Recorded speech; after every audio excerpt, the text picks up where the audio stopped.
Good evening, everyone. I hope you're all very well, and welcome to another Monday night live stream. I hope everybody's had a very good weekend. Hope you've all been getting up to plenty of hobby and playing lots of games. No doubt we'll get in and chat about that a little bit later on tonight as well. I think we've got a few people in the chat now. If anybody's around, if you want to say hi in the chat, and I can see who you are and say hello to everyone. I just wanted to kind of say the plan for tonight is we've got our main topic tonight is the subject of are too many games hurting our hobby? And I'll explain exactly what I mean by that. And for those that don't know, I have a Facebook group, and every week I ask the members of the Facebook group to suggest topics for these live stream videos. One, it helps me out because I haven't got an endless supply of things to think about, to talk about rather, and it also gives you guys a chance to kind of shape what we talk about on a weekly basis. So this week, I got some really good suggestions. There was probably, I think there's probably 5, 6, maybe more really good suggestions. And the one I've picked this week was from Kieran. I think Kieran's going to make it in a little bit later tonight. If you don't make it in, Kieran, hello when you're watching this back later on. And he suggested the topic about are too many games hurting the hobby? And I'll like I say, I'll get onto that in a bit more detail. I also want to mention about Salute, which is the wargaming show in London, which is coming up this weekend on Saturday, the 14th of April. I just keep looking over there because I've got my notes on the screen. I'm all prepared tonight. And also, I went to see Ready Player One at the weekend with my sons. So if anybody hasn't seen that or they want to have a quick chat about that, no spoilers, I promise. But we can have a chat about that later on as well. So let's have a look in the chat and see who we've got. So Mark was in very early tonight while he was watching The Walking Dead. So if you're around, Mark, hi mate. Nice to see you again. Welcome back to the chat. We've got Jay from Tabletop Oddity. Hi, Jay. I'm not sure. Yeah, I think Jay's back again there now. I wasn't sure if you'd gone and come back again. Steve, Small World. Hi, Steve. I know you're at work tonight, so we'll see you popping in and out, I think, no doubt. We've got Lee there, scouting the web. Hello, mate. How you doing? Are you getting any more answers about your Harry Potter? Is anybody going to pick that up with you yet? We'll probably have a bit chat about that later on tonight as well. We've got Michael from Miniature Painting. Hi, Michael. Welcome back to the chat as well. They say now we were talking about mold lines, or I'm gone. I'm sure that will definitely crop up in the conversation at some point tonight. We've got Joseph Witt again. Welcome back, Joseph. Nice to see you here. Thank you very much for coming back. And we've also got Rob Seymour as well. Hey, Rob. Good to see you back too. Excuse me, I've got a bit of wind there now. Just what you need, isn't it, when you've got everyone coming into the chat. And we've also got Gary Hollingdale as well, has just joined us.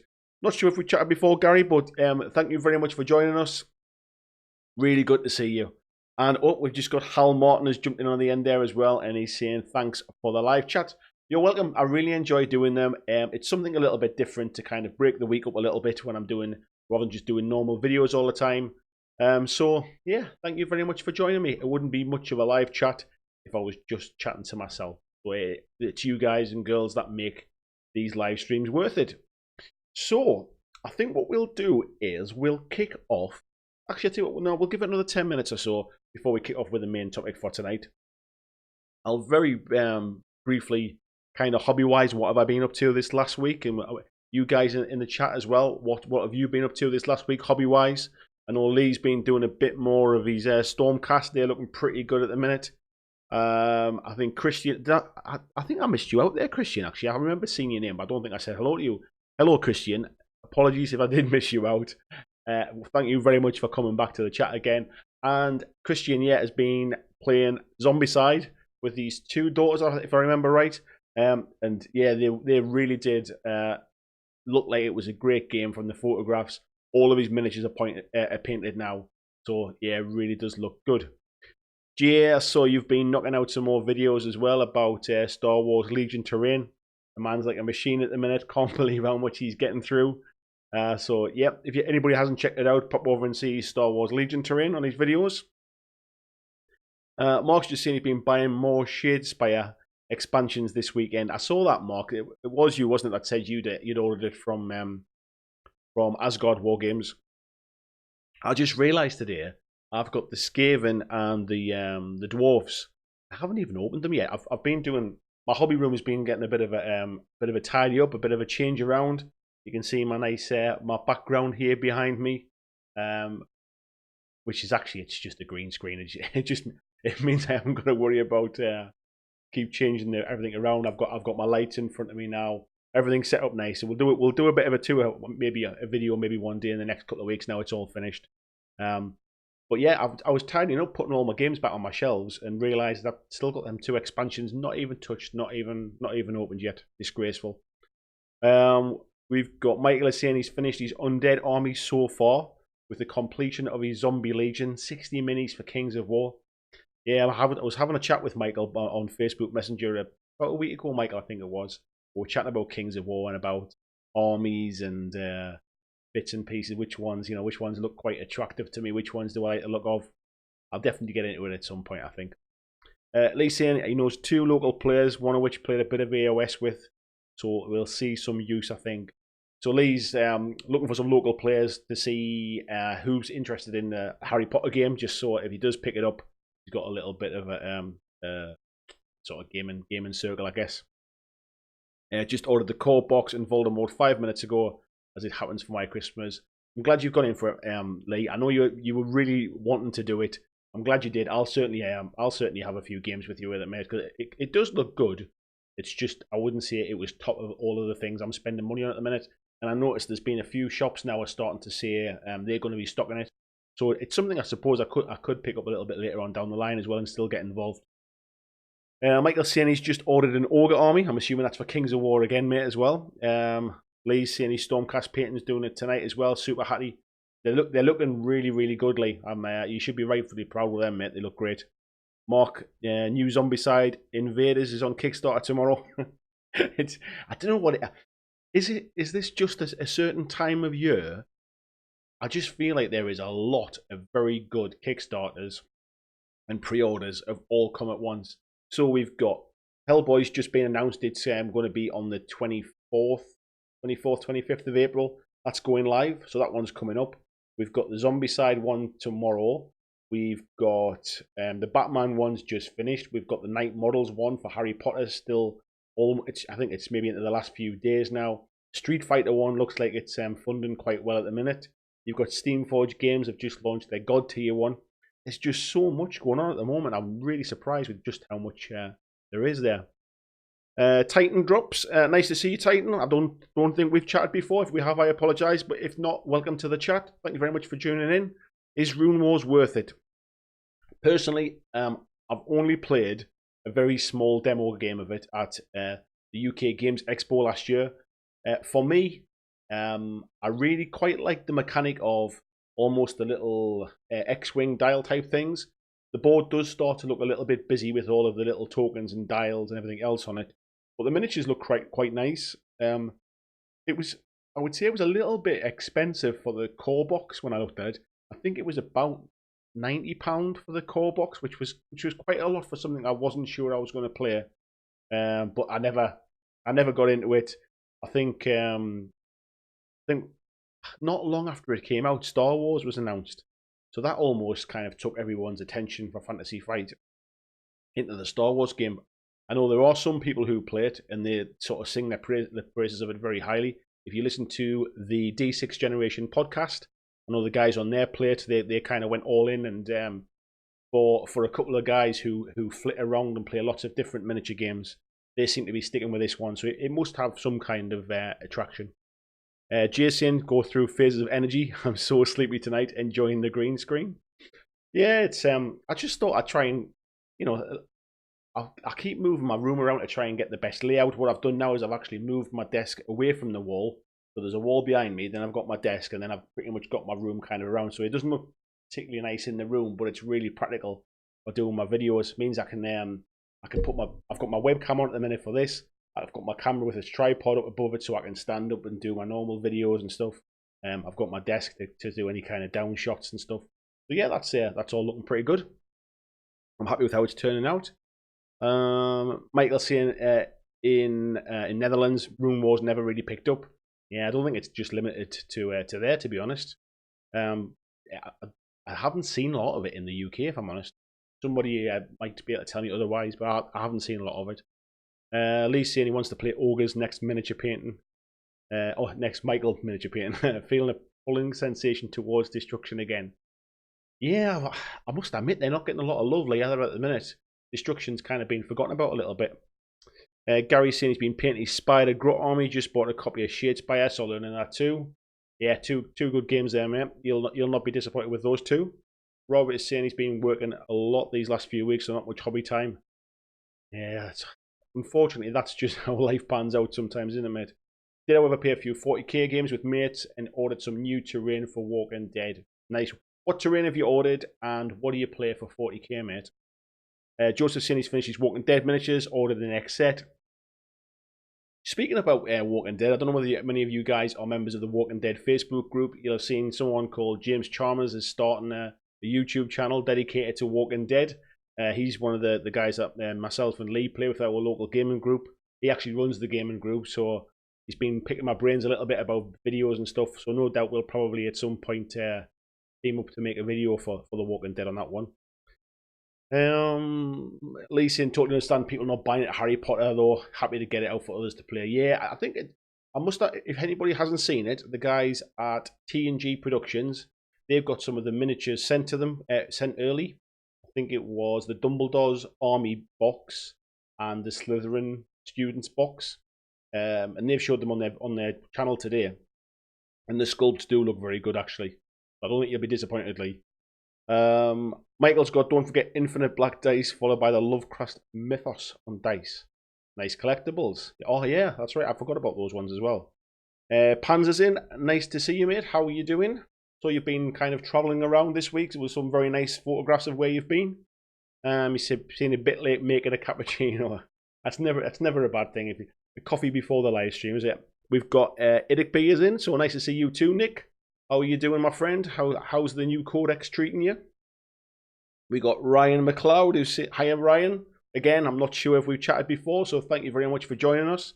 He said he's a board gamer who got into Gateways via Shadespire, finally pulling the trigger and buying the Sigmar starter set this weekend. It's good value in them starter sets, I will say. Have you tried the game yet? Have you done any kind of demos or anything? Personally, I think it's a great game, but be interested to know whether you've played it yet or not.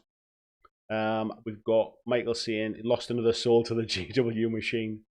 Right, what I'll do is we've got a few in now. I think we've got about 19 or 20 in. We'll kick off now with, yeah, it's 15:15. We'll kick off with the main topic for the night, and that is around are too many games hurting the hobby? So, this really is aimed at, if we think back years ago when kind of Warhammer Fantasy first came out, and that about 30 years ago, 32 years ago, something like that. There probably wasn't that many different games. There was some kind of historical games. There was Warhammer Fantasy just starting out. And basically, miniature gaming was probably a smaller hobby anyway, a lot less people involved in it. So what happened is people tended to play one of 2 or 3 or 4 games, I suppose. I'm sure there were other games with kind of much smaller, little kind of niche pockets and things. However, in general, there was a lot fewer games. And what that means is those games build up a following, people kind of invest in those games, they stick with them, and the key thing, and I think this is the key thing all the way through with this conversation, is that if you pick up one of those games, you're pretty much guaranteed, no matter where in the world you go, you will find somebody else that plays that game, and you'll have somebody to play against. And right the way up into modern day now, that has to be said for games like the Games Workshop games, so 40k, Age of Sigmar now, and Fantasy have just gone. You can pretty much, if you pick up Warhammer 40k and you invest in it and you spend your money and you build your army and you learn to play, you're pretty much guaranteed, no matter where you move around in the country where you live, if there's a gaming group, somebody will be playing 40k. Now, what we've got now is we have a situation where we have so many different games to play now. So, off the top of my head, there's Guild Ball, there's X-Wing, there's Legion, there's the Warhammer games. We've got War Machine, we've got Hordes, we've got Bolt Action, there's Gates of Antari, Walking Dead, Kings of War, all of these different games. Just to rattle a few off the top of my head. The problem we've got now is that I guess a lot of you guys in the chat, by watching my channel, I'm assuming that you're of a similar kind of hobby position where you like to see a few different games. I know Nick is very firmly 40k, and I really do admire that, Nick. I couldn't stick to one game the way you do, but I really do admire the fact that you can. And basically, there's so many now. So if you decide, for example, to pick up, let's say Rune Wars, because it's just been mentioned in the chat tonight. If you decide to pick up Rune Wars and you're not really sure if anybody else plays it, so you buy yourself a core set, you get them all painted up, you take them down your club, you might get one guy into it, maybe you might get somebody who wants to have a little demo game or something, but you've invested in that game and you're potentially struggling to get more players to play it.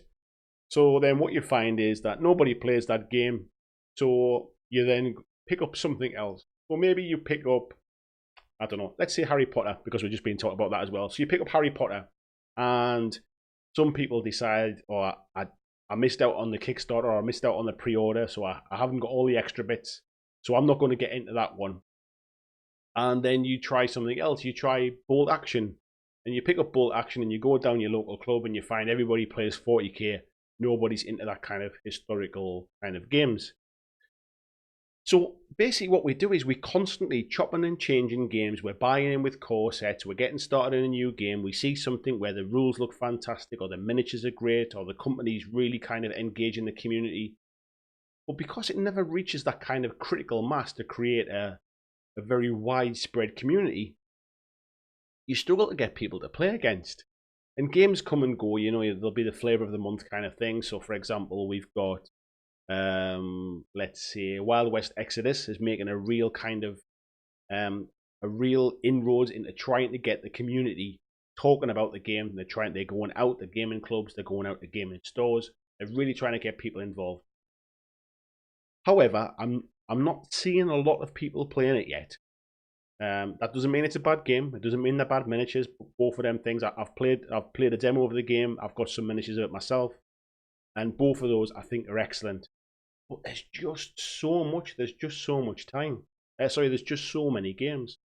So, is the fact that we have so many games, is it spreading out our community so thin across so many games that actually it's making it very hard for new people to come in, unless they want to play 40k or unless they want to play Age of Sigmar? Is it making it quite hard for people to come in? And are we actually doing ourselves more harm than good by expanding our horizons across many games? So I'll leave that one out there. I'll let you guys have a little bit of chat about it, and I'll catch up on some of these chat comments. So we have Steve Smallworld saying Rune Wars is in his local friendly gaming store. Is there much of a following for it, Steve? Lee saying totally forgot about easy picking for best destruction of tournaments. Yeah, definitely. Gary saying bought a 3D printer just for printing terrain. How do you find that 3D printing, Gary? It's something I've been toying with actually recently. Just because I'm a bit of a geek really, and I like technology stuff. So, we've got Mean and Green. I always struggle to say your name for some strange reason. Mean and Green, welcome back to the chat. You saying which is better, Walking Dead or Zombicide? I've never played Zombicide, so I can't really compare the two, but I would say Walking Dead is excellent.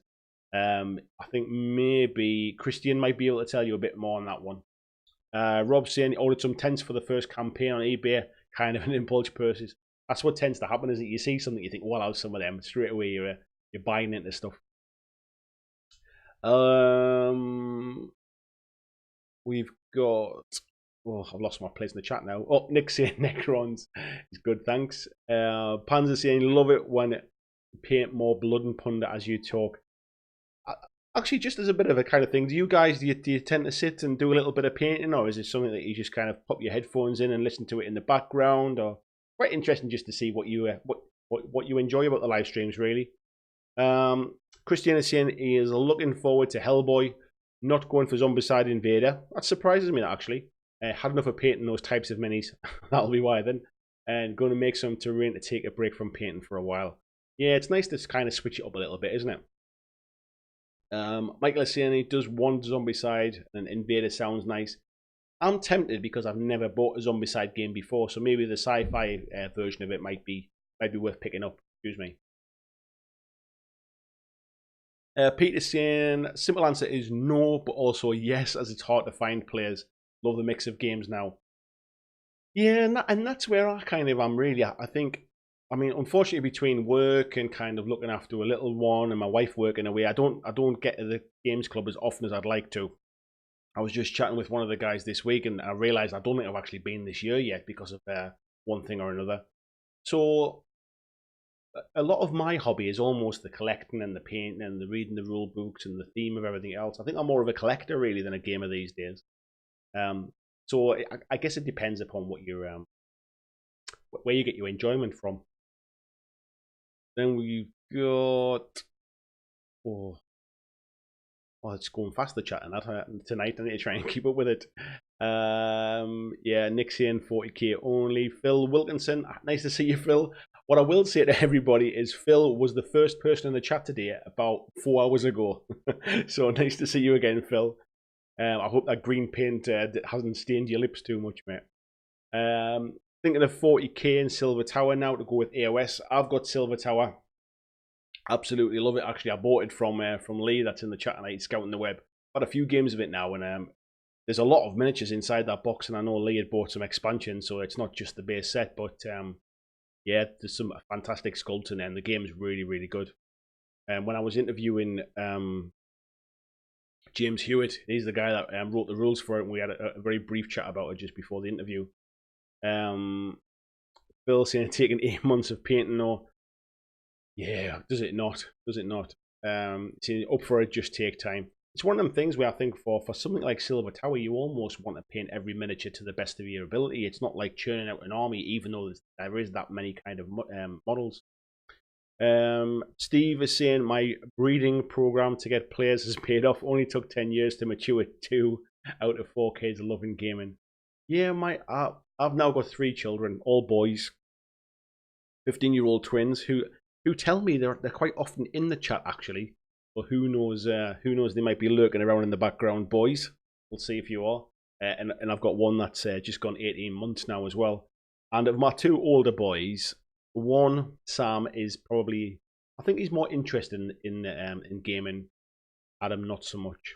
He's definitely more into his PC gaming. Lee, it's going fast tonight. Nick saying it's a potential problem.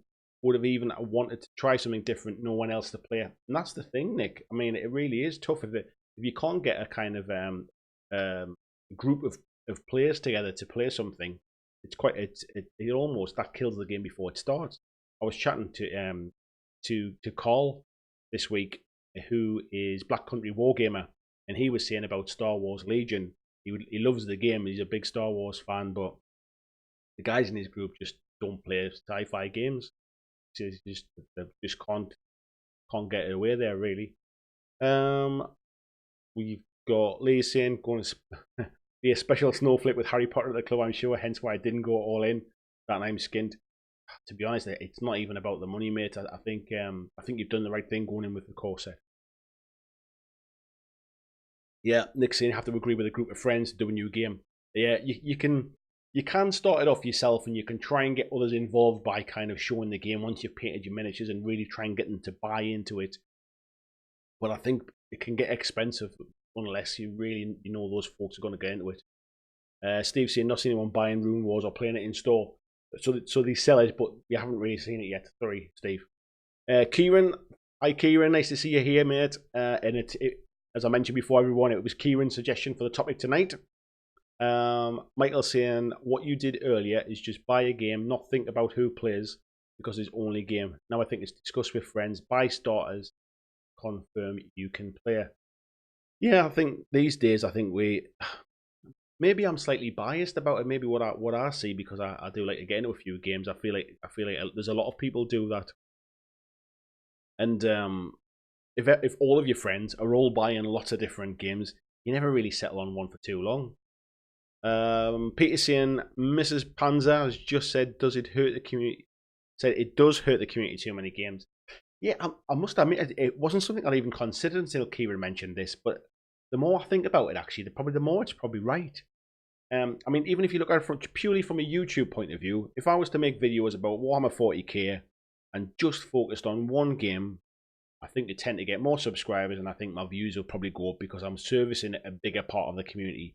By doing lots of different games, I'm probably servicing a different part of the community, but it's much smaller, and I'm sure as those people flit around different games, they come in and out of my channel as well. So maybe that's a good barometer of kind of just how the community is. We got Adam. Oh, hi, Adam Rogers. I don't think I said hello to you earlier on, mate. Nice to see you in. He's looking forward to Drop Zone 2.0 and Drop Fleet, but like you said, no one plays it locally. I've got Drop Zone Commander sitting on my shelf. Played one game of it. As far as I got, same reason really. Nobody playing it. Gary, you say about his 3D printing terrain is an art. It took me a few prints to get it right, but even some I messed up. Still got based as ruins. Yeah, that's a good idea. You can always kind of do something with the miscasts, can't you? Really. To be honest, I see quite a lot of it recently. I think it was Steve that had made some little wash pot holders, which I thought was really ingenious. I've seen a few little bits and pieces of things like that. Pete saying, yeah, he likes to watch and paint. Mark is saying, I'm not sure it does hurt. Okay, with more games comes more variety. Shouldn't that bring more gamers into the fold to play more games? I couldn't just play one game. Yeah, do you know what it is? I'm flip-flopping between whether I agree it does or whether it doesn't, because I agree with you. The more games that come out, the more bases you cover, and potentially the more opportunities there are to bring more people into gaming. So are we seeing a growth in gaming because there's more games, or are we seeing more games because there's a growth in gaming? It's an interesting one, really. I mean, even if you think about some of the big companies, so if we take Games Workshop, for example, they're bringing more games back now. So over the last couple of years, we've got Shadespire, we've got Necromunda come back, we've got Blood Bowl come back. Excuse me again. We've got a couple of these, the sort of the board games that they're bringing out. We've got the new card game that's coming out, which I saw at Insomnia 62. They had the card game that works as a PC game as well. That looks quite interesting. Gary's saying do a bit of both with the live stream. Sometimes listens while cooking, other times sit and listen while painting. I listen to quite a lot of to podcasts or live streams, just kind of either in the car, just when I'm driving, or certainly when I'm sometimes when I'm just dozing off. I just put my earphones in and just kind of, not that I'm saying any of you guys send me to sleep, but I do like to have a little bit of background noise when I'm dozing off to sleep, actually. Hal is saying, I enjoy it as a podcast, on in the background, do chores, paint, hang out. Yeah, I mean, for anybody that's into Star Wars Legion, if they haven't already seen it, on the Tabletop Oddity channel, Jade does a Star Wars Legion podcast called Attack Legion, which I kind of I turn up and talk for an hour to kind of do it as well. And I quite like that kind of video podcast type idea as well. Adam saying, I would be painting if I had the use of both hands. I'll be able next month, though. I hope everything's all right. Adam, was it an accident, or is this something gone wrong there, mate? Christian is saying, Zombicide's good, very different from The Walking Dead. Very difficult to win the game with the amount of zombies that spawn, and limited carrying capacity for items makes for a very intense game. Yeah, it sounds like it's quite intense, actually, from what you were saying, Christian, about the game you had with your girls. I like the way they just decided to Molotov cocktail themselves rather than get eaten by the zombies.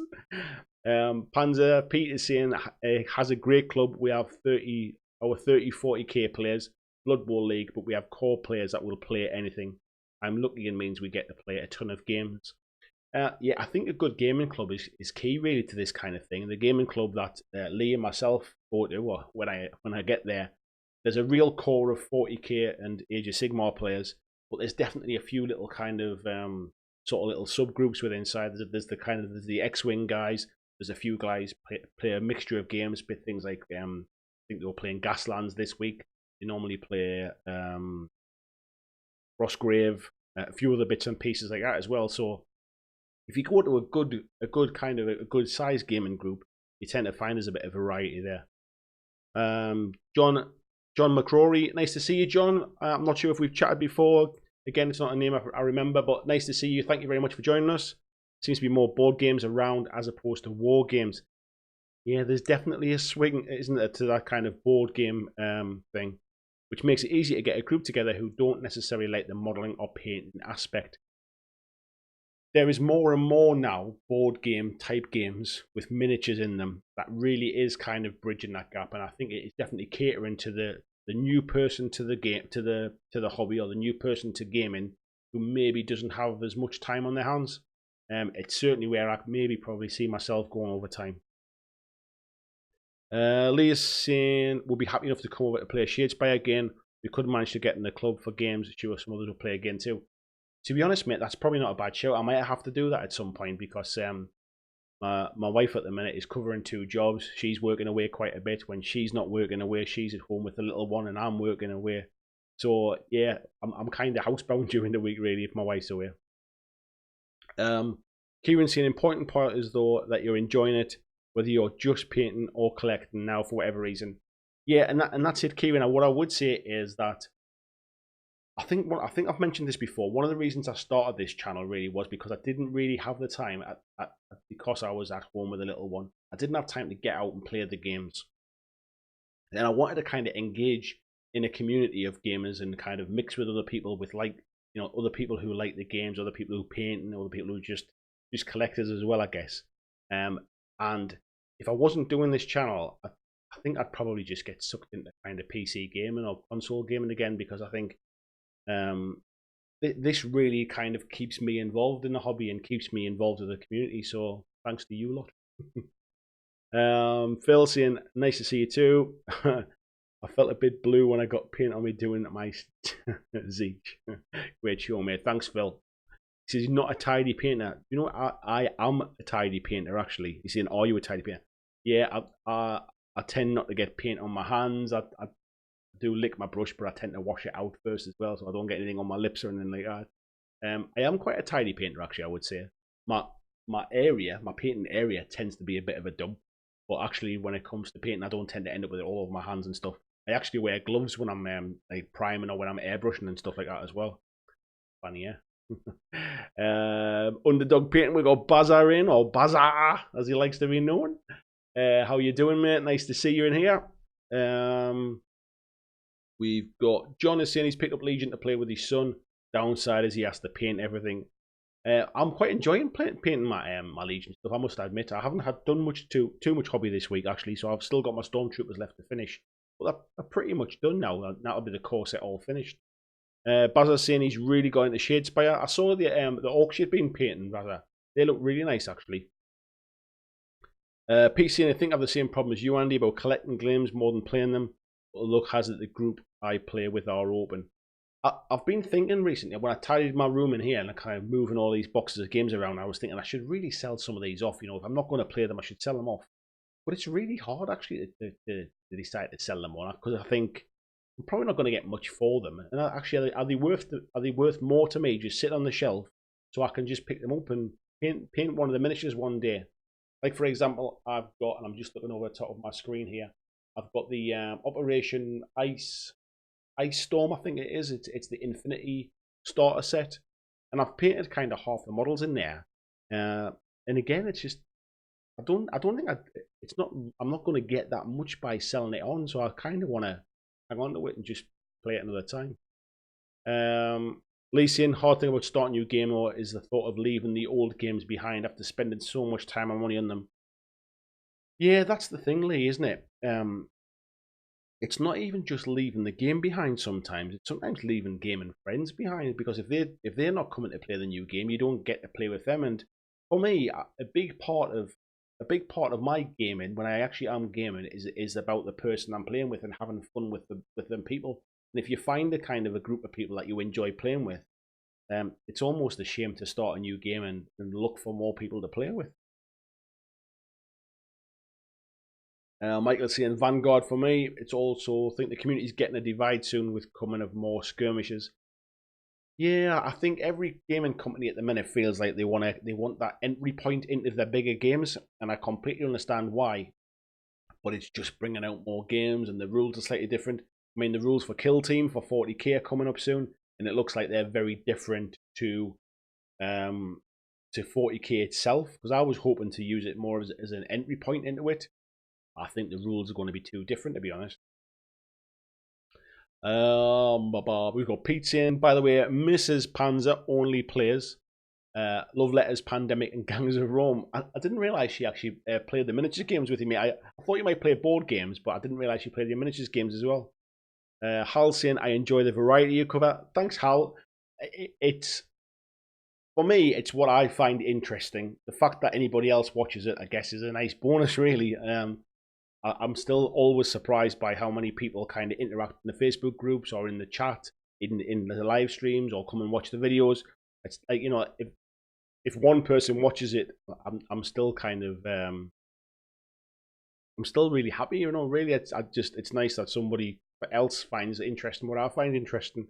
So I've kind of toyed with it a few times. Do I focus on one game and really try and grow my channel and really try and grow my views, or do I just do what I enjoy? And that's kind of where I am at the minute, really. I think I'm just doing what I enjoy. So find my place again. Lee saying, not get the use out of it. That and GW are great at keeping us hooked with fast releases. So hard to get players to try something new when they're content with the big contenders. Yeah, you're right. Especially in the UK, where there's games workshops on pretty much every city. It's really hard to kind of get people to drift away to a different game. Michael saying, that could also have another reason. The price of those models is high that people feel bad about not using them anymore. So you stick with it because it's that expensive. Yeah, saying that, Michael, you're exactly right. I mean, I made a video a little while ago about Warhammer Fantasy and Age of Sigmar, and basically the kind of paraphrase saying, you know, it's been over 3 years now, why not just either play it or move on?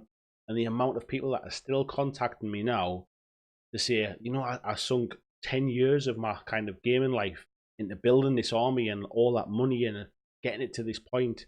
Like, that's why I'm so bitter after all these years. And they're not being nasty about it. They're not like kind of they're not salty with me about it. They're still, they've plowed so much time and money and love into their army.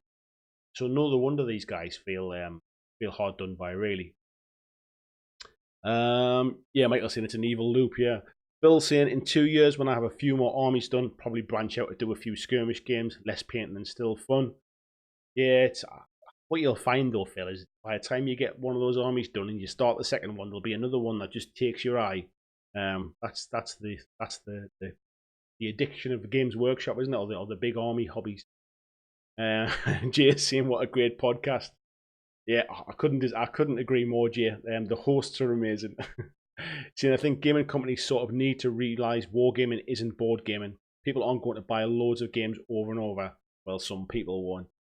I think that's why. I mean, if you think that there is a bit of a board gaming now is they're almost selling expansions for board games now. The way you sell extra armies for wargaming, so they are trying to kind of cash in it a little bit, I think. Adam saying, you know, those big industrial presses. Well, it's not that, just some tendon surgery. Bloody hell. I thought you'd had a bit of an accident there, mate. Well, I hope you a speedy recovery, mate. I hope you're well soon. Steve Smallworld, due to working a late shift, not been to a local club for about 10 years, but took the boys to the local store. Under 16s last Friday, as was on holds, and they now love 40k. It's good. You know what it is? However, whatever the game is, whether it's 40k, whether it's bolt action, whether it's Shadespire or anything, it's just really good to see young kids, or kids now, because I'm an old bloke now. It's good to see young people coming into the hobby, because that's what we need. We need to have them keep coming through. Otherwise, it'll all fade out with us. Gary saying tabletop gaming was the best way I bonded with my stepkids. Yeah, it's much more social. You start to have a common kind of discussion. I mean, I think it kind of helped me with my my older twins when they were younger. They got into 40k, and you know, I remember them going to bed reading their codexes and stuff like that. Sam had his Imperial Guard codex. Adam had his Orc codex. It helped them with their reading. It helped them with their maths, working out dice rolls, and I thought it was just really kind of, it was much more social for them. So yeah, I'm a big advocate of it. Lee is saying, happy to hear your channel keeps you in the hobby. Be sure to tune in every Monday. Be ashamed to lose a nice guy. Oh, do you know what it is, Lee? Thank you. Thanks for that. I appreciate that. I, my intention is still to come to the club every other Thursday when the club's on. I still keep trying to. I don't want to line up a game because I feel like I might let somebody down if my kind of work situation changes or my wife's work situation changes. But I intend to get down there as soon as I can, really, and I'm trying to sort of plan ahead and trying to work my diary around it. And I'm sure as my wife's work situation at the minute, like I said, she's covering a couple of jobs. When that eases off a little bit, I think it'll calm down a bit, and I should get back. But yeah, the channel's keeping me going, mate. Hal is saying, do you have a Facebook page? I do, Hal. It's if you have a look in the comments, I think below this video, I think there's a link to it. It's a BlackJack Legacy the community group. I have to have a look now while we're chatting now. BlackJack Legacy Facebook group. Who'd have thought it, eh? Yeah, if you go in there, mate, just click to join if you're not already joined. There's all the guys and girls that are in the group share some of what they're working on. We have a bit of chat about different things. Anybody with channels tends to share bits of information as well. So there's always a good mix of different games in there. Kieran is saying more games is a bigger gaming community as a whole. Wider exposure, which is great, but ultimately there'll be a saturation point and people will be like, another new game. Can't we play the last one? Yeah, and I think that's the problem, really, isn't it? We want to grow the community, but the last thing we want to do is we don't want to then scare them away by saying, oh, there's a new game here and a new game here and a new game here. I think that's why 40k is so successful. That's why Games Workshops work well. People come in, they know what you can play, what to play there. They know they can buy their stuff. They've got a good model kind of set up over a number of years. Kieran's also saying that said, more board games and crossover games means it's easier for folks to catch new rules, less of a barrier. It's a tricky topic with good points on both sides. It's a really great topic, actually, Kieran, and I'm really pleased that you suggested it, because I'm not 100% sure whether it's right or whether it's whether I agree with it or whether I disagree with it. I'll flip flop from side to side, really, because and I think judging by the chat in here tonight, I think a lot of others do as well. Adam is saying, still waiting to see what's going to happen with 40k Orcs and Kill Team. Yeah, Orcs haven't had a lot of love for a long time, have they? Especially considering that, from what I think anyway, Orcs are a pretty popular army. Not because of how good they are in the game, but everyone just loves the background and the kind of the theme and the models themselves. I know Lee's painted quite a bit of Orc stuff recently. Kill Team, I'm really keen to get into Kill Team, because I think it's another one of those things where I feel like I can I can build a little army up, a little 40k army, maybe expand it later on down the line, and get in with a gaming community that plays a lot of kind of 40k stuff or Games Workshop stuff. But we'll see how that pans out. So he's trying to get his dad interested, so he has something to do when he retires next year. My dad retired a couple of years ago, actually, and I would love to have got my dad involved, because I don't see a lot of them, really, and it's in between me working and being stuck at home. He bought a dog when he retired, but he doesn't like to leave the dog in on his own on a night time and stuff. And I think if he'd had a hobby like this when he retired, we might have seen probably a bit more of each other, actually. So yeah, maybe I'll try and get him back into it then. Pete's saying, for years played very British Civil War and maybe played 2 or 3 large games a year to help on in the community, created a forum and a Facebook page and developed a community. I mean, Pete, what I would say is I think you're very, is heavily involved the right word? When you get into a game, you really do get into the game. You get stuff painted fast, you build terrain, you build board, you get people playing, you do demo games. I think you're, I was going to say a special case there, but that sounds terrible. I think you're kind of one of those real kind of ingrained in the community type of players that without people like you, games just wouldn't get off the ground. For the sort, nice to see you, mate. Welcome back to the chat. You're saying hello to all. Sorry, just seeing this. Never be sorry. Don't worry whether you watch it, whether you don't watch it, whether you catch up, whether you come in on the night time. It's just always good to see you in and around. Arturo Aging Gamer, nice to see you again. Welcome back. Seeing lots of people like me are time starved low model count skirmish games are ideal. Yeah, I think that's definitely the case, and I think that's probably why we're seeing the growth of things that like board gaming as well. Really, because board games now have miniatures in them quite a lot. People are almost substituting their big war games for these little board games, and they don't feel like they have to build big armies. Um, Michael is saying, don't let them be bitter. Show them 5 reasons to play Kings of War, 3 rules, and you can use all the old fantasy armies for GW. Yeah, somehow I don't. The people that have been sending me messages and some private messages as well. I don't think they're Kings of War players. I don't think that's kind of brought on. I don't even think they're Ninth Age players. They just want fantasy back the way it was. Kings of War. I mean, the only thing stopping me getting into it is building those big armies. I've always wanted to play it, but again, I've just it's the same reason I can't get started in 40k. I just can't get models on the table fast enough. What I would say is, I think after I've been playing my Star Wars Legion miniatures recently, and I decided I wanted to just do a quick job and get them done, maybe I could tackle a bigger army game now, because I think I've agonized in the past about trying to make each model look great, and it just takes me too long and I don't get them finished. Bazza's saying won't be too long till Buckaroo gets an expansion. Do you know what? I did hear about a game today called, is it called Penguin Pyramid or something like that? And it's basically a penguins hanging on an iceberg kind of version of Buckaroo. But maybe that is the expansion. We've got, oh yeah, Michael's saying he's pretty biased. There's a difference between being biased and being passionate. And you're just passionate about it. Jason, will you be back on the Hellboy Kickstarter? Yes, in a word, yes. So for those that don't know, I was invited down to Mantic Games to take part in the Hellboy play test, not the Playboy Hell test, as I called it originally. And it was in a very early stage, but I could see it's going to be like a bit of a dungeon crawl type game, if you think about moving around kind of rooms and moving around the building type thing on a board. But it has something a little bit more that I've not really seen in the game before, which is that it's not just all out battle.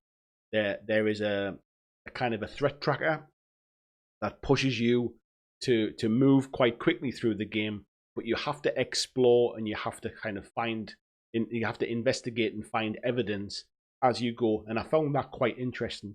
The game was by no means perfect. There was still lots to do and lots of tweaking to do. But I'm not even sure if I'm allowed to say really, but I've been invited back to Mantic Games to film a playthrough prior to the Kickstarter going live. So I'm hopefully I'll have a bit more information in a couple of weeks' time, just before it goes live. But yes, to answer your question, G, I think I will be. Yeah, I definitely saw enough that I'm interested. Leeson, want to organise Run Triumph and Treachery, the 3rd of May, club night, 700 points or so. Get yourself down if you're free. And if you drop it at the last minute and still go on, that's not a bad shout actually, mate. I'll have to double check. I'm just double checking my diary now as we go. 3rd of May is far enough away that no, I've got an overnight at work, mate. I can't make it. We're believe it or not, we're having a Christmas do that we didn't have in Christmas because we couldn't all get together. So no, sorry, mate. I would love to, but I'm already away.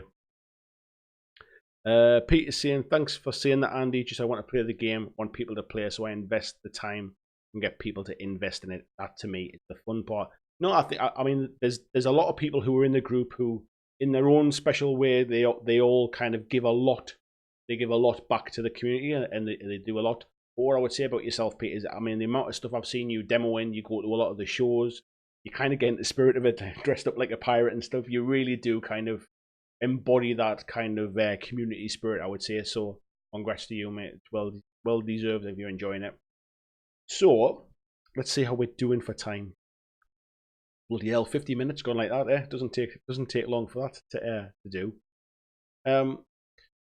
So what I'll do with it, I think we've probably chatted about that quite a bit now. I think the consensus, and probably to summarise really, then is I don't know. I don't know whether it hurts the hobby.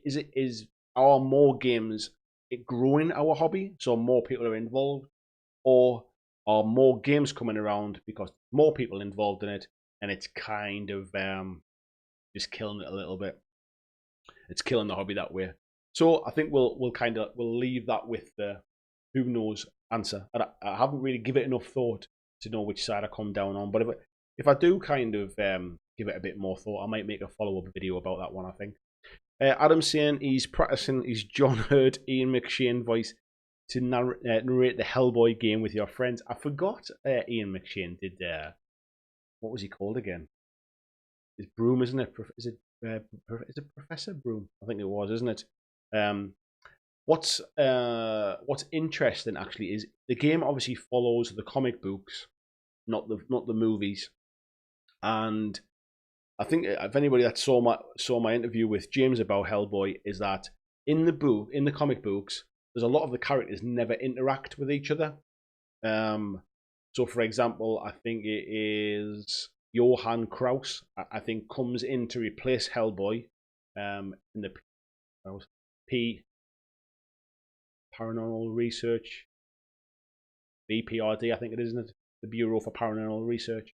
The BPRD. But in the game, they can be part of a team together. So the stories are going to follow the comic books quite closely, but the characters you can kind of mix in and out. So I think it looks really interesting. There's some good play between the characters. He says, realizing that he's still under non-disclosure agreement. It's worth playing. That's what I'll say. It's definitely worth watching out for. Panzer saying, who is going to Salute? I think he's saying, I certainly am. I know I can see Mark said he's going there. I'm not. Did I see, Peter, that you might not be going there? Did I see? I think I saw that somewhere. I mean, I'll mention that while we're here now. So for anyone that doesn't know about Salute or isn't located in the UK and can't make it, Salute basically is it's the biggest wargaming show or wargaming convention in the UK. It's on the 14th of April. It's held in London at the XL Centre or XL Arena. I'm not sure which it is. It's XL Centre, I think it is. And essentially, there's a lot of demo games there, but for anybody that likes to kind of browse stalls and see a lot of stuff in the flesh, really, it's a kind of a hobbyist shopping paradise. There's little demos, there's demo games to have. There's always some good show discounts to get. I mean, I just had a look at the list of traders that were going to be there this year, and there's well over 100 traders there. Personally, myself, I'm looking forward to seeing the Mantic guys. I've spent a little bit of time with them recently, and it'll be good to catch up again. I'm looking forward to seeing the Modiphius stand, which is where they will have the Fallout game. They did invite me down actually to London to their offices to come and try out the game and do a video, but unfortunately it's just too expensive for me. I mean, I pay for all of this stuff myself out of my own pocket. I don't have any kind of sponsors or any kind of Patreon or anything like that. And actually, the train tickets down to London at relatively short notice were about 130, 140 quid. And to be honest, it would take me 6 months of YouTube ad revenue to make that back. So unfortunately, I decided not to go down. But I'm hoping to catch up with them at Salute. I'm also looking forward to seeing what Hawk have done. They've got Drop Clone Commander, the new version I think is coming out at Salute. That'll be interesting. I think War Cradle have got. I think they're going to be showing some of the new Dystopian Wars games. So I think that'll be interesting to pop over and see them. I want to pick myself up a gaming mat for Star Wars Legion. I've got a couple of gaming mats. One is a desert base, and one is a like a kind of like inside of a castle type stone floors. I want to pick up a grass type base for my Star Wars games, and I want to try and pick up some Star Wars terrain as well. The stuff that I bought, the MDF stuff I got from Red Beam Designs for Necromunda that I never got round to. I'm going to spray that up as well and try and make it some kind of forest base. But I'd like to pick up some trees and kind of maybe some little kind of bunkers and things. We've got for the Saw, saying he's been looking at Kings of War and it looks like fun. I think that Kings of War really is a game that is simple to get into, and it's the tactics. You end up playing the game and not trying to play the rules, if you like. So I think if you're into those kind of rank and flank or maneuvering type games, I think you'll absolutely love it. Everybody I know that's tried the game absolutely loves it. We've got Mark saying he's going to Salute. We need to kind of arrange something actually. So I'll put something in the Facebook group this week, and I'll pop it on Twitter as well. But what we'll maybe do is we'll try and arrange, even if it's just for kind of like 10-15 minutes or whatever. We'll just get together to say hello, because it would be nice to. It's a shame that if we're going to all be in the same place on the same day, we should definitely just meet up and say hi and stuff. You obviously all know what I look like, but I won't necessarily know who you are. So if you do see me wandering around, I might put my t-shirt on so you can kind of see me from a distance. Please just come and tap me on the shoulder and come and say hi, and let me know who you are as well. Peter's saying he can't make it have to work, but the group is demoing Blood and Plunder game. Look out for a pirate flag and go over and say hi, please. I definitely will, Pete. Because I've seen all that you've done. If I remember right, I think are the guys in your group using some of your stuff as well. So it'd be good to go over even just to see that. But I think I'll try and get a demo in as well. It's a game that I've been interested in, but again, nobody plays it around locally, so it's kind of another one that went on the back burner. Adam's saying would love to go, but null. I'm assuming is that a typo or something? It's too expensive. Yeah, that's unfortunately. I mean, what I did was I bought a train ticket. For me, it's about a 3.5 hour train ride down to London from Newcastle. But if you book your train tickets 12 weeks out, for those in the UK, for those outside of the UK, we have very expensive rail travel in the UK. If I book them 12 weeks out, you can normally get them at a pretty good price. So I managed to get my train tickets a bit cheaper. But if I book them short notice, they're always over like £130, £140. Mark saying interested in Blood Red Skies. I've heard that name recently, Mark, but I don't know anything at all about the game. What I'm assuming it's a flying game, like a kind of like air combat type stuff. Sounds kind of World War II air combat, maybe. Michael saying cool thing with Manic is they string the games together. Sci-fi works with all sci-fi games. Fantasy does the same. Yeah, I think they have lots of different games, but they do tend to try and tie them in. So, for example, if you've picked up, let's say, Dead Zone, your miniatures will work in Warpath. And they'll also, like, if you pick up sort of the Dungeon Saga, you pick up Dungeon Saga, you can use those models in Kings of War as well. So they do have a good model of kind of easing people into different games that way. We've got blah blah blah. Robbie's saying he's in London that day, but not at Salute. That's a shame, Rob. Would have been good to catch up. Pete's saying there's a bloggers meet there too at noon in the Eaton area. That might not be a bad place to meet then. Actually, then I don't know anything about that, but maybe I'll have a bit search online about that stuff.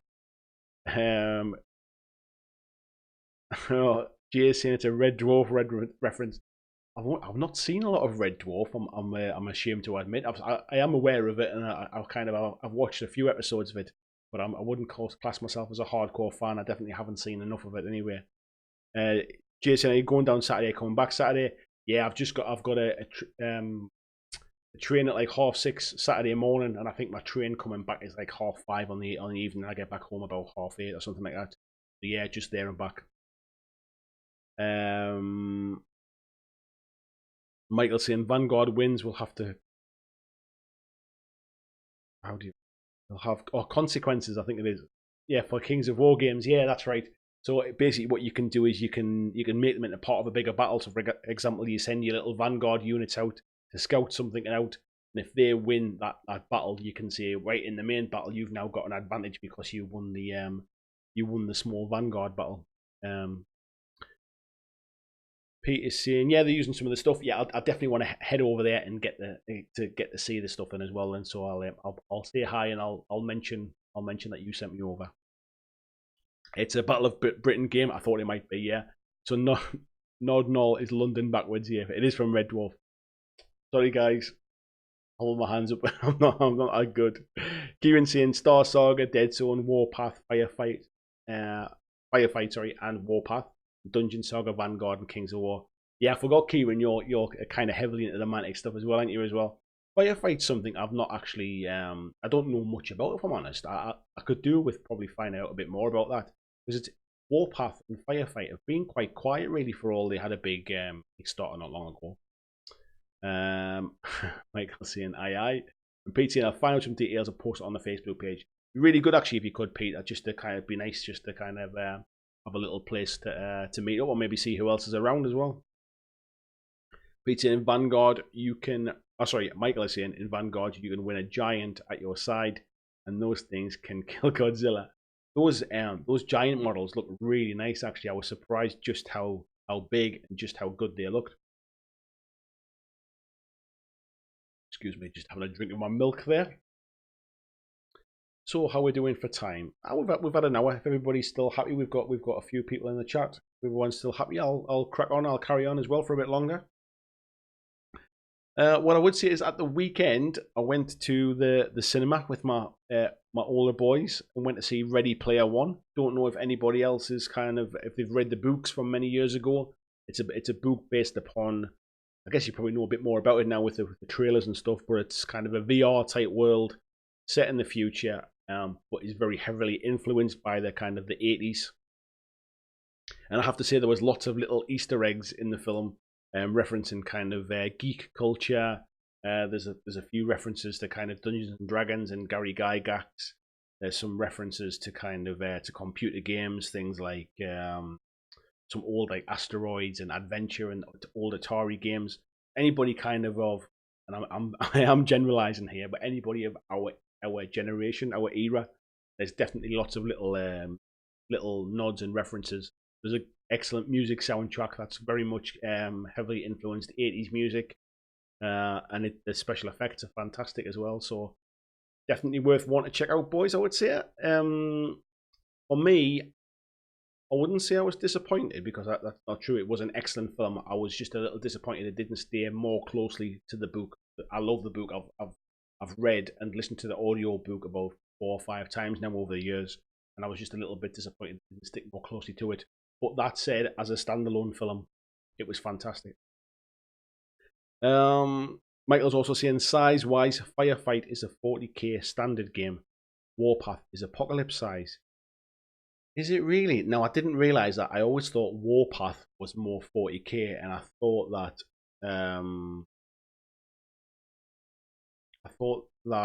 Firefight was a bit smaller than that. I always thought it was more of a a skirmishy type level. So maybe that's why it's maybe not kicked off quite so much then, because they've invested a lot of time and money in making those miniatures and getting that game set up. I remember going to the old Mantic HQ years ago when they first launched Warpath. God, that was some time ago, and I've still got some models from that initial launch. But when they had the Forge Fathers and what were the Orcs called? The Orcs had a name as well. I forget what they were called now. The Forge Fathers and the Orc starter set anyway, back when that first came out. Bazza saying, yeah, cool film, but swearing was a bit harsh. S word, F word. Mum's walking out with kids. Do you know what? I only remember hearing one swear word. Maybe it just kind of glossed over me, but I must admit I didn't remember hearing a lot of it. Michael saying if you take 1 versus 1 mini Firefight versus 40k, it's Firefight. Take 1 model versus 1 unit. Yeah, Warpath. Marauders, that's them. Couldn't remember the names. Oh, okay. I'll have to do a bit of digging on that one then, because I do like Dead Zone. But Dead Zone's a great little game. And I often thought, I wonder whether I can build up a little Firefight army, but I guess it wouldn't be a little one, would it? Rob saying, thoroughly enjoyed Ready Player One. Never read the book, but I am intrigued by it after watching the film. References in it were really well done, not necessarily in your face either. It's if you've not read the book, Rob, I would say it's definitely worth either picking up the book or listening to the audio book. Is narrated by Will Wheaton, and personally, I think he does a really, really good job of it. The premise of the film and the premise of the book are kind of the same. But all of the different tasks they have to do to find the keys and all of that kind of stuff, they're all completely different. So it's almost like watching. It would be like reading or listening to somebody else's version of the film. Definitely worth picking up if you're into books or you're into the audio books. Adam's saying maybe a topic for the future, but what about solo games? It's interesting you say that, Adam. Actually, something that triggered me. I think it might have been, who was it? I think it was Dave. Dave? I think on Twitter he's called left-handed Panzer Faust. I think it is something like that. Anyway, I'm terrible with names.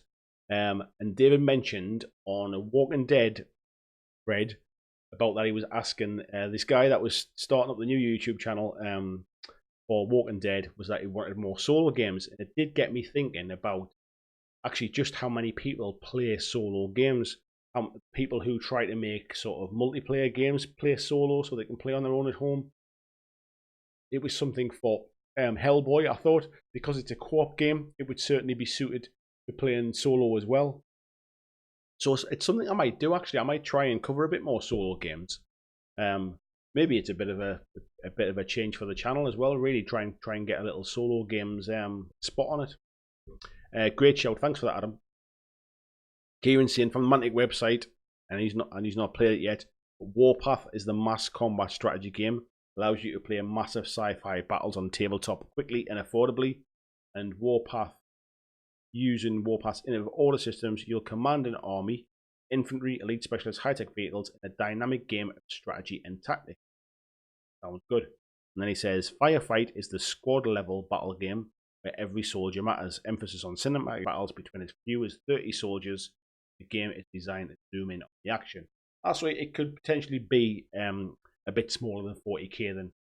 It sounds a little bit more skirmishy. I'll have to do a bit more digging because it's not something I see a lot on YouTube about. I don't see a lot about Kings of War on YouTube. I don't see a lot about Mantic games really in general. Certainly not to the level of something like 40k or Age of Sigmar. And it's a shame because they are great games and they do have big followings. So I'm just surprised we don't see more of them on there really. Michael's saying if a 40k game has 25 minis per side, Firefight's the same. Okay. Maybe in my head 40k is bigger than it is. I always think about these huge armies in 40k with like just sort of hundreds of models. Maybe 40k isn't as big as I think it is in my head, like from a model count point of view. Excuse me. So, what games? What about oh, sorry, I'm just reading this now. Adam saying, browsing Mantic site said Star Saga was 1 to 5 players. Now I'm more intrigued. Star Saga is something that I'll be very seriously considering picking up because it was a single player. I know Michael picked it up. Michael, what's your thought? I know you were, maybe I'm asking the wrong person here, but I know you were a big fan of Star Saga, weren't you?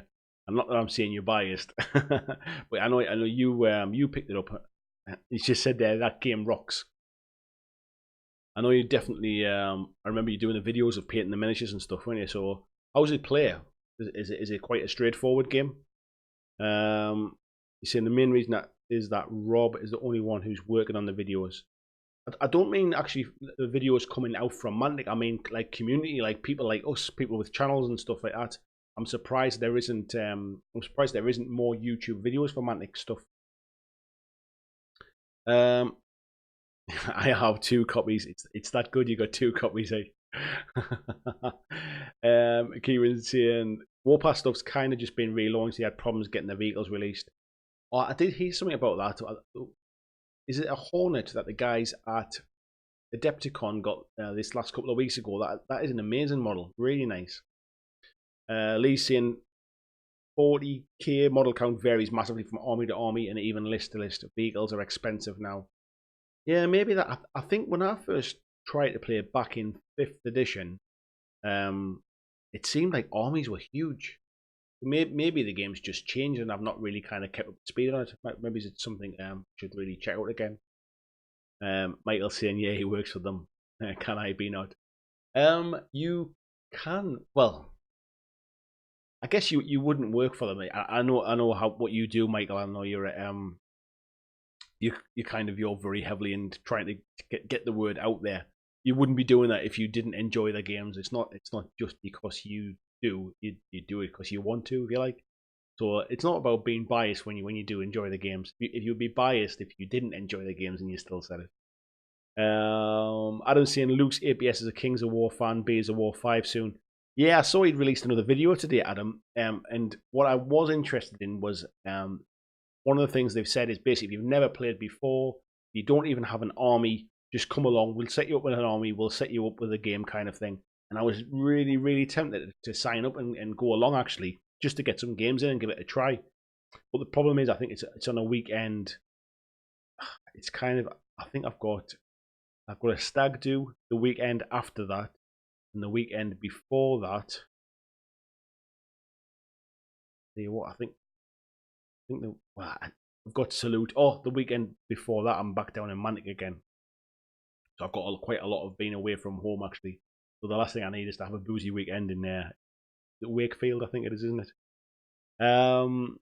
Jay is saying how many models is an average Adeptus Custodes? Don't know how to spell that. You don't know. It's all right, mate. I don't know how to pronounce it either. Are they the new gold guys? Because they look pretty small from a model count thing, don't they? Would love more solo games. Love some solo downtime. I'm not even getting into that, Kieran. If you've got some spare time on your hand, you should be spending that getting rid of mold line. Michael will be impressed. You just spend some mold line cleaning. Elise saying the Custodes is about 20 to 25 models for 2K. God, yeah, I think even I could manage that one.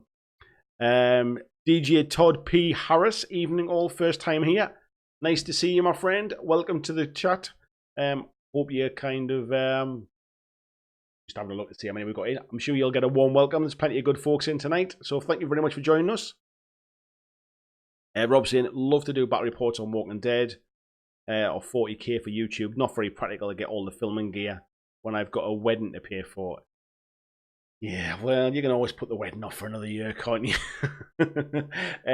What I would say, mate, and I had this chat with James, who's just starting to do a Walking Dead channel, is if you've got a decent camera phone, like an iPhone or like a Samsung, what do they call it, Samsung 8, whatever they're called, them kind of things. If you've got a decent camera phone, you're halfway there. The quality of those these days is more than good enough. You'd be surprised at how good the quality of the camera phone is if you just make sure you've got plenty of light. I mean, this camera I'm using at the minute, even though I've got a bit of rosy cheeks on here because I think the heating's on, it's getting a bit warm in here. I've got two lights here. If I turn them lights off and just have the normal lights on in the room, camera looks awful. But if you get a bit of light, it makes all the difference, and the camera isn't trying to kind of compensate for it. So to be honest, you can get quite a bit done with just an iPhone. I think my last Walking Dead battle report I did with Sam on my channel was probably about 4 or 5 months ago. I think I did that with my iPhone, actually. So that'll give you an idea just kind of what you can expect. Honestly, a phone, and just make sure you've got plenty of light, either natural daylight or just a few lamps dotted around. Makes a world of difference. Everyone's saying hello to DJ Todd. That's very nice of you all. Keep making you guys feel welcome. Underdog paint. Bazza saying do a 40k Night Army 5 models. To be honest, it would take me forever to paint those bloody big knights. Jay saying Samsung Galaxy app. That was it. I couldn't remember it. See, I'm an iPhone. I'm an Apple boy. Unfortunately, I've always had iPhones. But my kids both have Samsung Galaxies, but I'm Apple through and through, unfortunately. Michael saying, funny side note, I kind of lead the Pathfinders in the Netherlands. We call ourselves the Knights of Rentonia. You told me this the other day, and I maybe chuckle then as well. I think that's a great name. Bazza says, I use my phone, Samsung Galaxy S7. Yeah, it's really surprising, isn't it? Just how good the quality of these phones are now. I think people think that you need to have expensive gear and you need to have fancy cameras, and whilst they're all very nice, they're not essential. They're just nice to have. DJ Todd P. Harris is saying he's a big Walking Dead and Zombicide player. Nice to have you in the chat. As I mentioned before, we've had a little bit of chat about Walking Dead and the new Zombicide or is it Invaders now? I forget the name. The sci-fi version of Zombicide. The Kickstarter goes live tomorrow, so if that's something you're interested in, keep an eye out for that one.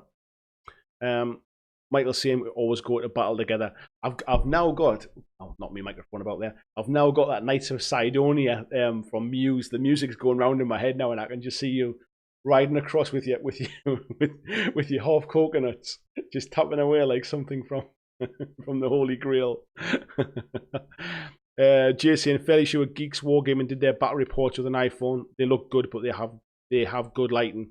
Yeah, honestly, it's lighting that makes a difference. If you've got a cheap camera, or you've got a poor sort of camera phone, and you've got poor light, the camera finds it really hard to try and compensate. It's all to do with ISO and stuff like that. And you're getting geeky about it. Adam saying daylight where gamers not real people. Michael saying daylight burns. We're kind of like the gaming versions of vampires. We don't want blood, we just need loads of D6. For the sauce, and I've been using my iPhone for my channel at this time. Honestly, I think when I first started my channel, my phone wasn't particularly good back then, and I used a GoPro. I had a GoPro that I'd bought for holidays, and I used that for my first few videos. And then it was my birthday, and as a gift from my wife bought me a camcorder, and I used that for quite a long time. And only recently I've kind of treated myself to a DSLR that just for photographs as well, really. But none of those things are necessary. They're nice to have. That's all. DJ Todd saying, what's anybody's thoughts on New Walking Dead? No Sanctuary by Cryptozoic. I remember seeing that when the Kickstarter was getting ready to go, and I wasn't overly impressed with it, I think, back then, but I must admit it was a very early prototype version that I saw. I don't know much about it, if I'm honest. Is it something you've played? Do I call you Todd? Do I call you Harris? Do I call you DJ? We'll call you DJ for now. Is it something you've played, DJ? Do you know much about it? Do you want to share it with the rest of the chat? Rob's saying, cool, we'll likely test the solo or co-op game and see what it looks like. We'll hopefully also show off my table finally. Even just to show off your table, that's the way to do it. Don't worry about having it perfect. One thing I'd kind of learned about YouTube and making videos and stuff is I used to agonize about trying to get everything perfect. These days, it's much more. I've made some videos that I've taken ages over. I've edited forever, and they don't get a lot of views. I've done some videos that I literally sit here in front of my webcam, I record for 5 minutes, and they've had thousands of views. So just do it. Just do the channel. Just do your video, and then move on, make another one, and you'll get better gradually over time anyway. And the quality kind of comes just as you get more comfortable doing it. So don't stress out about stuff like that. Mark's asking what Rob's channel's called. When he mentions it, I'll mention it on here. Michael's saying the Philips Hue white light has a daylight function on it. One light and you're done. White light, daylight bulbs, that's definitely the way to go. I've got daylight bulbs in these studio lights here. But yeah, if I put the normal bulb, I've got like LED, like IKEA LED lights from the roof. If I put them on, it makes everything look really yellow. Bazza's saying he's going to sub to you guys. DJ saying, yeah, definitely pledging for the new Zombicide. Just starting working on my Green Horde minis. I was close to backing that one, if I'm honest. I can't remember why I didn't. I think something else came up at the same time, but I don't think that's delivered yet either, has it? But it won't be long, I suppose. Adam is saying Zombicide's been on his wish list for a while. Might take the plunge soon.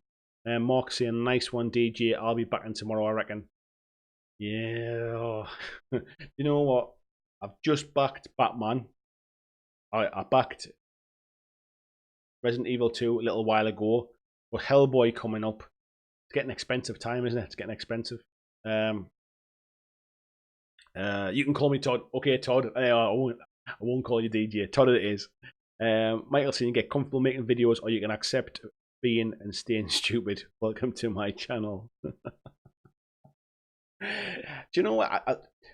It's a real mix, isn't it? Because you got to get your personality across on the video. I think you can try and be really kind of shy or really stiff or whatever it is. But as you get comfortable, the more you make, the easier it gets, and then you just kind of your personality starts to come across. And that's when people, I think, start watching you and stuff, isn't it? Kieran saying, would love to get myself some camera equipment, try some videos myself. Mantic's Dungeon Saga is my game of choice, but I've got involved in so many extra aspects of the hobby at the minute. My actual hobby time is null and void. Yeah, it's a blessing and a curse.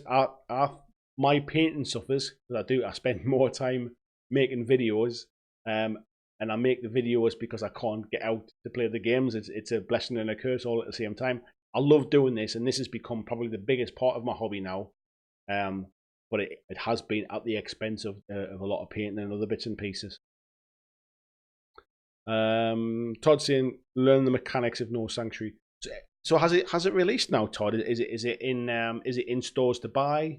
Have you backed the Kickstarter of it? I honestly don't know that much about it other than those very early videos I remember seeing. Am I right in thinking as well, Cryptozoic, did they have a bit of a bad name for something, or am I mixing them up with somebody else? Michael saying, when a pro painter tells me he doesn't watch it for the painting, or for the insane amount of nonsense I can spare out in a few minutes, that's a major compliment. See, this is it. It's all about the personality, Michael, isn't it? I was talking to my kids at the weekend about Twitch and about why do they watch certain streamers, and it's something I've never really got my head around is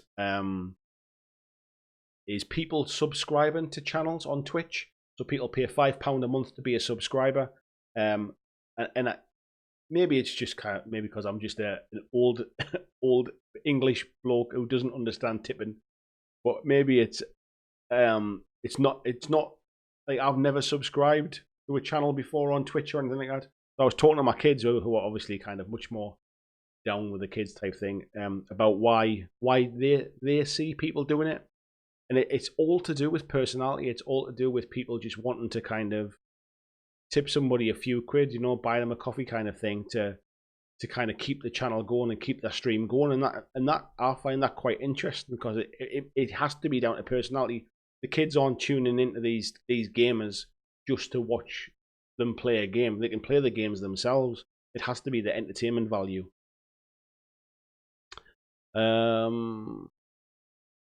Lee is saying, you're all brave. My worst nightmare will be being sat in front of a camera. Do you know what, Lee? When I did my first live stream, I was proper crap on it. Actually, I was very, very nervous doing it. It was weird. I felt very self-conscious, and probably if you go back and watch it, you'll probably be able to see it. Kind of stumbling over my words, didn't really know what to say. I was even worse than that making my first videos. These days, it's kind of like, I don't think I even really think about it now anymore. It's more like just chatting, chatting. I do a lot of kind of Skype videos and stuff with work, and I kind of sit and chatting to people across the world about meetings and things, and maybe that's made me a bit more comfortable with it as well. But you'd be surprised, mate. 2 or 3 videos, and you kind of you forget what you're worried about, really. Find down. Adam is saying, "Shame my personality is like a foreign church, unwelcome." I'm sure it's not that bad, Adam. It can't be. It can't be that bad, mate.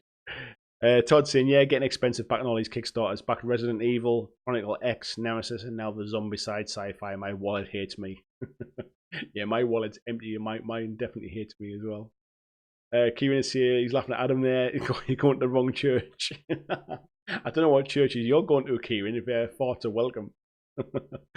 Michael's saying to Lee to check out his video about 5 reasons to play Kings of War. Literally standing there in my underpants and coffee. Oh, bloody hell. I urge everybody to go over and check out that video. Todd saying, yeah, he backed No Sanctuary Kickstarter. It was... I'm trying to think about how long ago was that Kickstarter? How long ago did you back it, Todd? I seem to remember watching the video, but I'm assuming I watched it just before the Kickstarter went live. So then, gents, and any ladies that we have in tonight, and any of non-specific gender, we're coming up to about an hour and a half now. I think I'll wrap it up there. I've got a couple of things to do tonight before bed. So I just wanted to say thank you to one and all of you tonight. We've had a really good stream tonight. I think looking at the numbers there, we've got I think there's about 24 people in. and I think we've had pretty much 24 in all night on and off. So I think that might be my best kind of, on my highest number of views for a live stream. Really enjoy these, as I always do.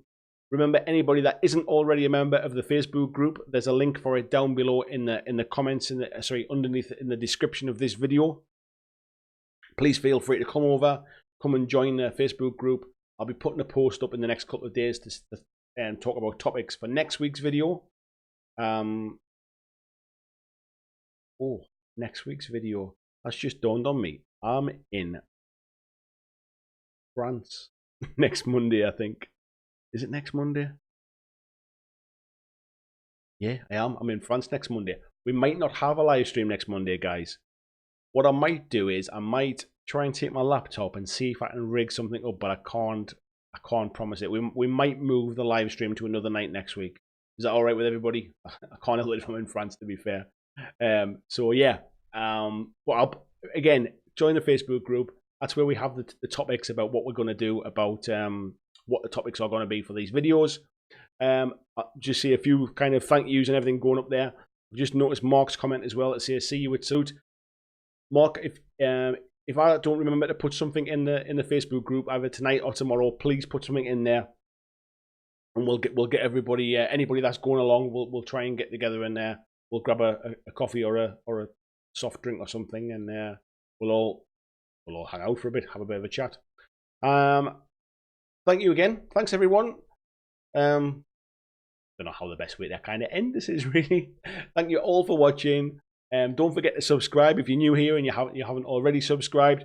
Please feel free to share the Facebook group. Feel free to share the YouTube channel as well with any of your mates that are not already subscribed. And I'll see you all in the next video. Thanks for watching, guys.